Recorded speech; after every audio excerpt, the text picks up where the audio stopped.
el soldado que mató a 3 enemigos a golpes con sus propias manos.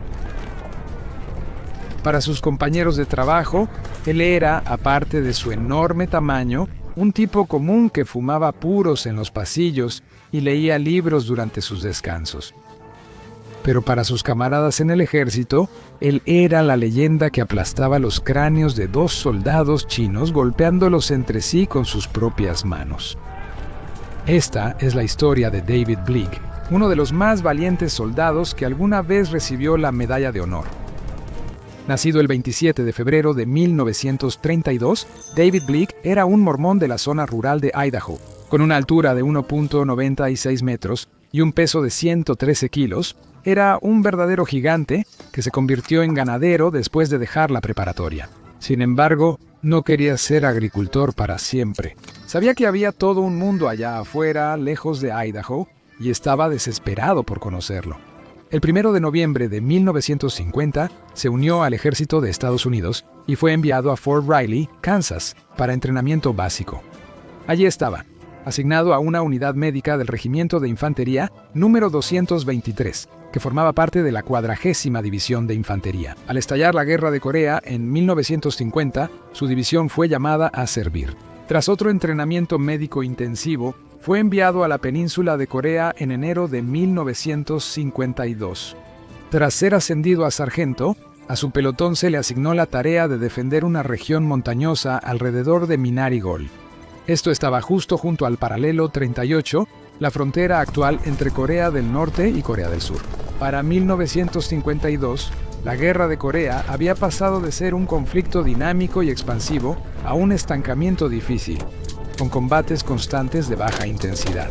Muy parecido a la guerra de trincheras de la Primera Guerra Mundial, ambos bandos ahora luchaban ferozmente por pequeñas franjas de territorio.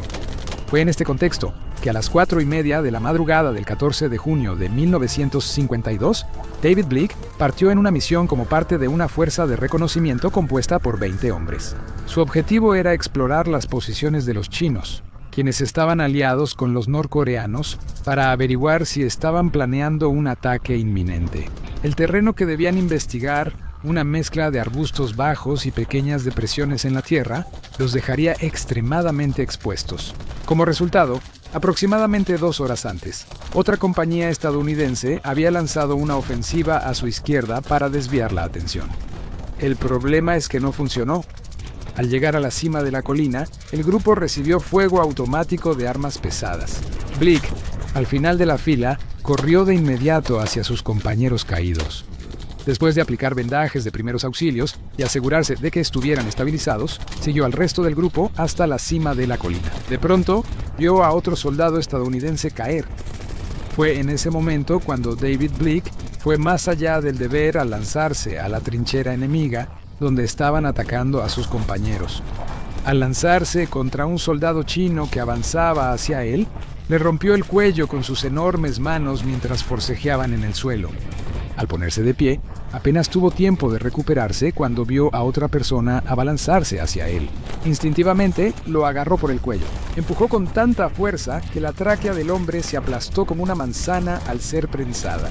Cuando la segunda víctima de Blick cayó inerte al suelo, un tercer enemigo corrió hacia él, decidido a matar al gigante que acababa de asesinar brutalmente a sus amigos. Sacando su cuchillo de combate, se encargó de la amenaza apuñalándolo en el pecho. Tras destrozar a 3 adultos como si fueran juguetes, Blick retomó su tarea y atendió a los estadounidenses heridos. Mientras tomaba aire, una granada china rebotó en el casco de un compañero. En una fracción de segundo, empujó a su compañero, lanzando su propio cuerpo enorme sobre él como un escudo humano. Por algún tipo de milagro, ambos salieron ilesos. Aturdido por la explosión, Blick siguió atendiendo a los heridos mientras su pelotón se retiraba colina abajo. En el proceso, no 1 ni 2, sino 3 estadounidenses más fueron alcanzados por una ametralladora china oculta, habiendo realizado ya múltiples actos de máximo valor que, individualmente, lo harían merecedor de la Medalla de Honor. Blick fue aún más allá, ignorando las balas que pasaban a su alrededor para atender a los heridos. Mientras lo hacía, le dispararon en la pierna. Después de vendarse a sí mismo y a 2 de sus compañeros caídos, fue hacia el tercero, quien estaba tan golpeado que no podía moverse. El fornido originario de Idaho lo cargó sobre sus hombros y avanzó bajo una lluvia de balas hasta ponerlo a salvo, pero aún no había terminado. Al ver que 2 soldados chinos con bayonetas aparecieron, dejó al estadounidense herido en el suelo para enfrentarlos.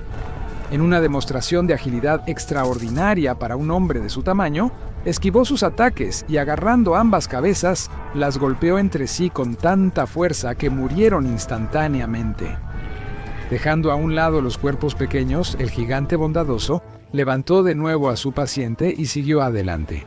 Al final, los 20 soldados regresaron con vida e incluso pudieron traer algunos prisioneros de guerra. En total, 1/3 de ellos resultó herido, pero principalmente gracias a las acciones heroicas de Blick, todos sobrevivieron para contar la historia. Contra todo pronóstico, el hombre que los salvó también lo logró, con solo un poco de daño en los nervios de la pierna como resultado. Tras los eventos del 14 de junio, el servicio de David Blick terminó. Sin embargo, aún no estaba listo para regresar a casa. Se ofreció como voluntario para quedarse en Asia, terminando en una asignación en Japón. Fue aquí donde se enteró que lo habían propuesto para la Medalla de Honor. El 27 de octubre de 1953, el presidente Dwight Eisenhower le entregó la más alta condecoración al valor del ejército de Estados Unidos en una ceremonia en la Casa Blanca. Al entregarle la medalla, se dice que el presidente comentó: «Tienes un cuello grande». Tan humilde como valiente, cuando regresó a Idaho, se negó a usar su nueva fama para conseguir mejores trabajos. En cambio, ingresó al mundo laboral desde abajo, como todos los demás. Tras un corto tiempo como conductor de camión, fue carnicero en una tienda de abarrotes. Ahí conoció al amor de su vida y madre de sus 4 hijos, Lois. La pareja se mudó a Shelley, Idaho, donde él empezó a trabajar como conserje en el Laboratorio Nacional de Ingeniería de Idaho.